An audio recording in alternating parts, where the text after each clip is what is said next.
وعلى أهل بيته الطيبين الطاهرين المعصومين المكرمين الغرر الميامين، سيما بقية الله في الأراضين وحجته على الخلائق أجمعين، سيدنا وإمام زماننا وصاحب نعمتنا وولي أمرنا مهدي هذه الأمة وطاووس أهل الجنة الحجة بن الحسن العسكري فداه أرواح العالمين.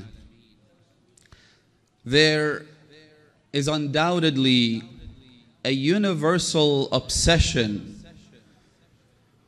with Ivy League universities. The idea being that you spend your life savings so that you or your children can receive a good education at a reputable college, a place where you can acquire traits that the graduates of those colleges are known for. If you want to graduate as a respectable lawyer, you go to Harvard.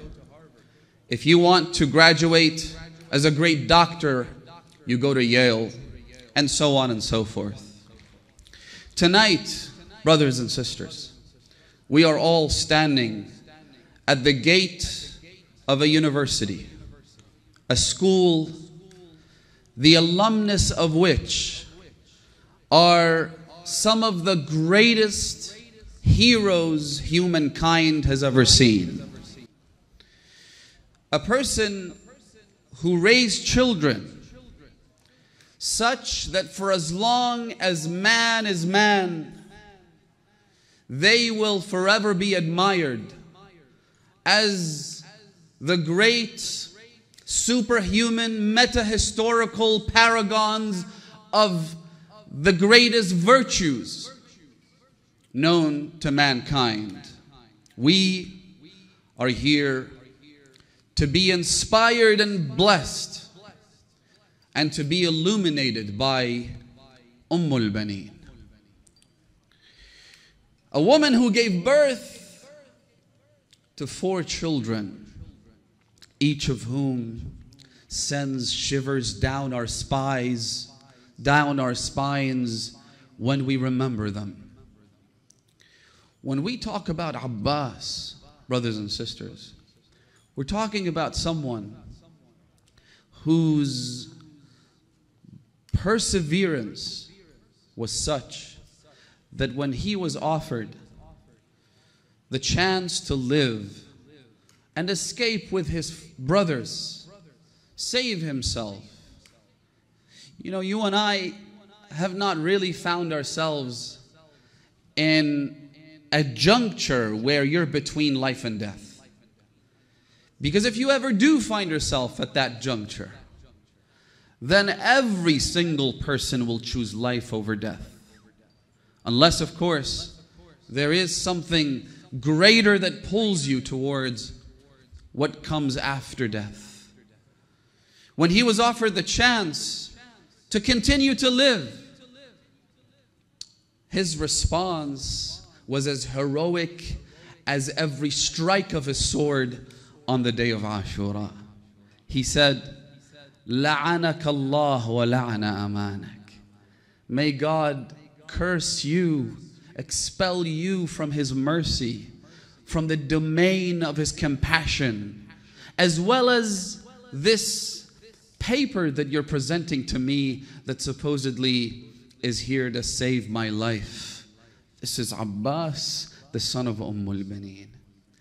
A man whose generosity was such that he gave his brothers to pave his way to the afterlife. Again, if you know Abbas and you know his brothers and you know the inseparable bond, the unbreakable connection between him and the children of Ali and the children of Ummul Baneen, you know what it means for him to tell his brothers, proceed before me. لِأَحْتَسِبَكُمْ عِنْدَ اللَّهِ. I wish for you to go and die before my 2 eyes so that I can seek nearness to God with the patience and perseverance and generosity that I am offering on the altar of Hussein today. We've seen people give with both hands, but have you ever seen someone give both of his hands? Such is the generosity of Abbas. Such is the perseverance of Abbas. Such is the greatness of Abbas. Such is the bravery of Abbas. We've all heard about heroes, brothers and sisters. Our children are fed false idols every single day through movies and cartoons. False idols that are supposed to symbolize heroism and bravery and courage and whatnot, when in fact all they are is cartoon and fictitious characters. But even if you go to every other culture out there and you go through the list of their heroes, if you Google the word great heroes in history, you'll come up with individuals who occupied an office of some prominence or another. A president of this country, a prime minister of that country, someone who emancipated the slaves here or there. No doubt great feats in human history. But have you ever seen the like of courage? The like of Abbas's courage on the day of Ashura, when he finds himself all alone in the middle of the battlefield, proceeds towards them without even so much as a blink of an eye. It was his younger brother Aun ibn Ali ibn Abi Talib, one of the other children of Amir al-Mu'mineen on the day of Ashura. You might have heard his story. Imam al-Hussein was standing. He came to his older brother, Ya Aba Abdullah, will you give me permission to proceed to the battle? The Imam looked at him and his young tender age, and then he pointed to the battlefield. He said to him, are you not afraid of the onslaught? Are you not afraid of these arrows coming down on you like rain? Do you not see all of this? An endless ocean of people who had gathered in order to shed their sacred blood. He looked at his brother Aba Abdullah. He said to him, Ya Aba Abdullah, man kana badhilan fika muhjatah lam yubali bi kathrati al-qawmi aw qillatihim. I am here to give my life for yours. I couldn't care less about the numbers. This isn't a numbers game for me. Abbas proceeds toward the battlefield. Again, we've all heard about heroes. We've all seen people who supposedly have some degree of courage. But have you ever seen someone attack the river in order to fetch water for the thirsty children? And in doing so, 6,000 armed men block his way, attempt to prevent him from reaching the water. فَكَشَفَهُمْ عَنِ الْمَشْرَعِ. 6,000 of them. 6,000 who were wielding swords.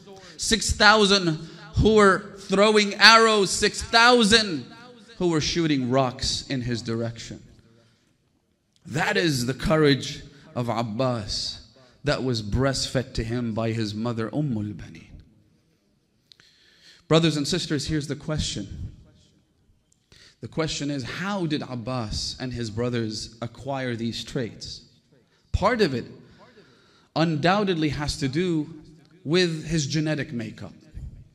There's no question that the fact that Abbas was the son of Ali ibn Abi Talib and the son of Ummul Baneen, who was a woman, as she was described by the Imam, أولدتها الفحولة من العرب, who was given birth to, who was bred by the most courageous of all men.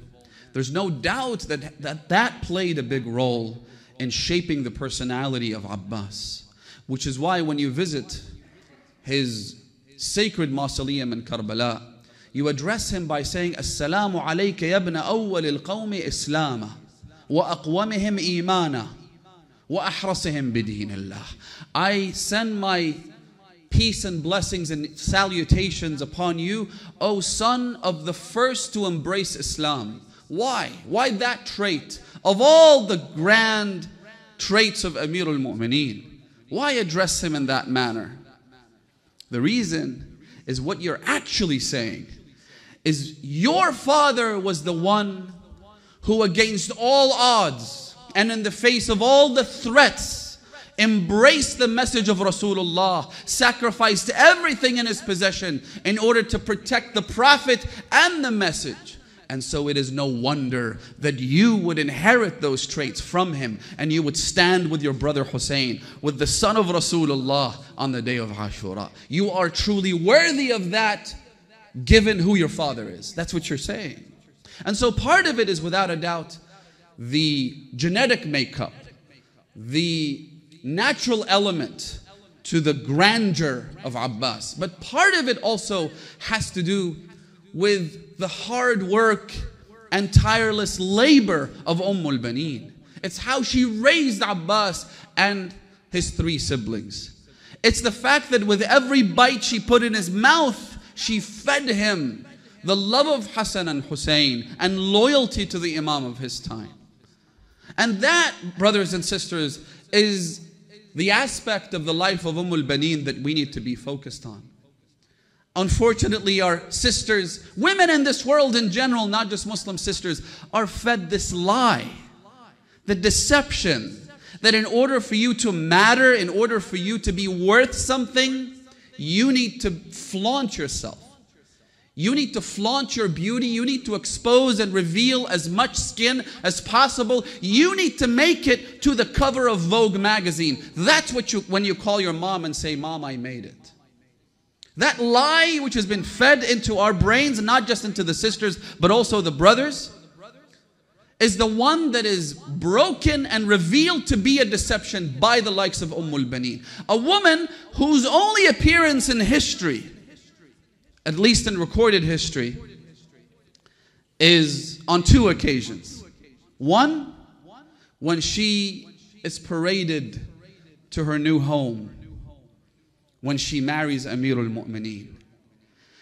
And I want you to focus on this for a moment. We've all heard that when she went to her new home and married the Imam, she asked the Imam not to call her by her first name. You've all heard that.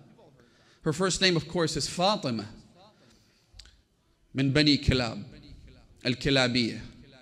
But she told the Imam not to call her by her first name. And we also know that the reason she did that was because she didn't want the children of Fatima az-Zahra to think that she was there to occupy their mother's place, that she was going to replace Fatima az-Zahra somehow.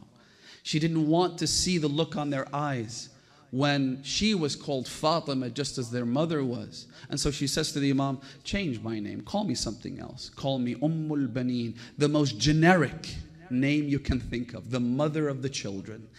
Think about this for a moment, brothers and sisters, and I'll wrap up. By doing that, she stripped herself of her identity. Next time when you're in a conflict, a fight, a problem of some kind with your brother or sister in faith, think of this. Whatever sacrifice you have to make in order to make this work, in order for the relationship to recover, it's nowhere near as stripping yourself of your identity, losing your first name for a higher cause, giving everything up for something greater than yourself. In this case, the satisfaction of your imams, the satisfaction of God's vicegerents. And I'll wrap up with this, brothers and sisters. We need to be prepared. The lesson, if there is one thing we learn from Ummul Baneen, is the fact that you always need to be in a state of preparation. Preparation for what, you might ask? Well, it doesn't matter though, does it? Does it matter when and where you will be called upon to stand your ground and prove your worth and show yourself as the servant of Allah and the follower of the Ahlul Bayt? It doesn't. It doesn't. What matters is the preparation. What matters is effort. What matters is you trying to be there and be ready when the time comes. There is one famous book by the name of At-Tabaqat. A Sunni historian wrote it, talking about Tabaqat al-Sahaba, meaning the companions of the Prophet, and the subsequent companions of the companions, meaning at-Tabi'een. In that book he mentions an interesting story. He says, a man narrates from his father. He says that my father and I used to go out. Kunna natabadda. We would go out into the desert and spend time there. You know, camping out and whatnot. He said, so every once in a while, kunna namurru bi'ardhin qutila fiha al-Husayn fima ba'd. This man lived in the time of Imam Al-Hasan or Imam Amir al-Mu'mineen. So he says that we used to go there, and every time we went there, there was a man from Bani Asad. So my father said to him, Ma lana naraka huna. Every time we come here, you're always here. It's just a stretch of desert, no real geographic significance. And so he said, إني قد سمعت أن الحسين عليه السلام يقتل ها هنا فأحببت أن أحضره حين يقتل فأقتل معه. I've heard that Imam al-Hussein will be killed here one day. So I want to spend as much time here as possible. Talk about preparation. Talk about readiness. Talk about preparing yourself for when the moment comes, even though you have no idea when it's actually going to come. He says, so a few years passed until one day we heard the catastrophic news. إن الحسين قد قتل. My father said, let's go and see what we can find. So we hurried to that land. We arrived on the scene. Everyone had been killed. The companions of Imam al-Hussein, the Imam himself, a massacre. So my father said, let's look. لننظر هل نجد ذلك الأسدي. Is that man that we used to see here around? فنظرنا وإذا به مقتول. We found him killed among the companions of Imam al-Hussein. Readiness, brothers and sisters. Preparedness. Being ready for when the moment comes. Doing everything in your power for one specific purpose. The pleasure of the Imam of your time. Insha'Allah. هذا والحمد لله رب العالمين. وصل اللهم على محمد وآله الطيبين الطاهرين. اللهم صل على محمد.